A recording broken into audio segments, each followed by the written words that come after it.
Hai, perkenalkan nama saya Gusti Fondap dengan NIM 2307 11010678. Pada saat ini saya akan menjelaskan tentang bagaimana kategori pelayanan publik dalam mata kuliah Hukum Tindak Pidana Korupsi dan KPK.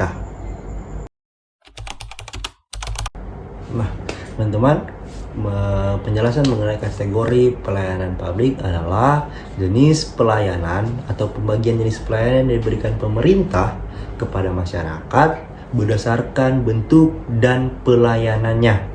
Secara umum, kategori pelayanan publik dibagi atas 3 poin utama.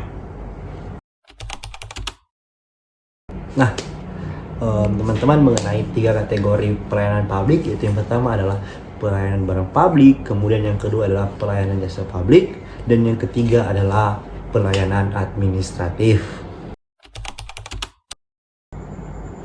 Oke, yang pertama termasuk dalam penjelasan mengenai pelayanan barang publik. Nah, pelayanan barang publik ini merupakan barang fisik yang dapat digunakan oleh masyarakat luas. Wujudnya itu dapat berwujud nyata atau ciri-cirinya biasa digambarkan mengenai digunakan bersama-sama, lalu kemudian biasanya disediakan oleh pemerintah. Contohnya seperti jalan raya yang boleh tolong lihat, jembatan, air bersih, dan juga listrik. Nah, jadi intinya di sini mengenai pelayanan barang publik adalah pemerintah menyediakan barang untuk kebutuhan dari masyarakat sendiri.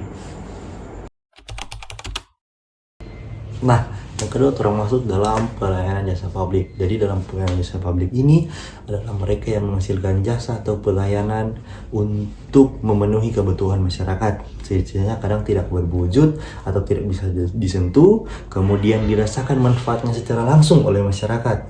Dan yang ketiga, membutuhkan ada interaksi antara petugas atau pemberian jasa atau layanan dengan masyarakat. Nah, kemudian contohnya itu seperti pendidikan, dan bisa orang lihat di sekolah ataupun dalam pelayanan kesehatan, juga transportasi kendaraan umum dan keamanan tentunya, teman-teman. Nah, kemudian intinya di sini adalah bagaimana pemerintah memberikan layanan jasa kepada masyarakat. Nah, kemudian untuk yang ketiga ini mengenai pelayanan administratif.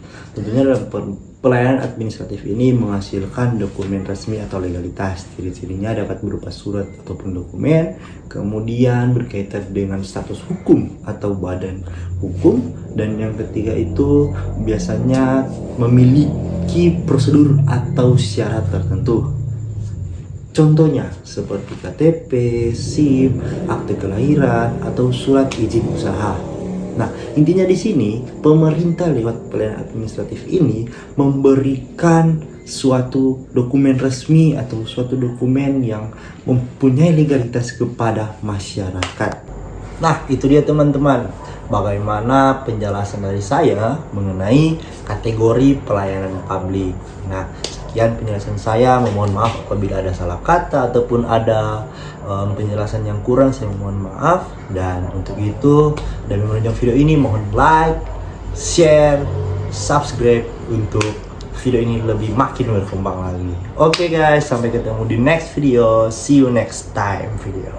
Check it out.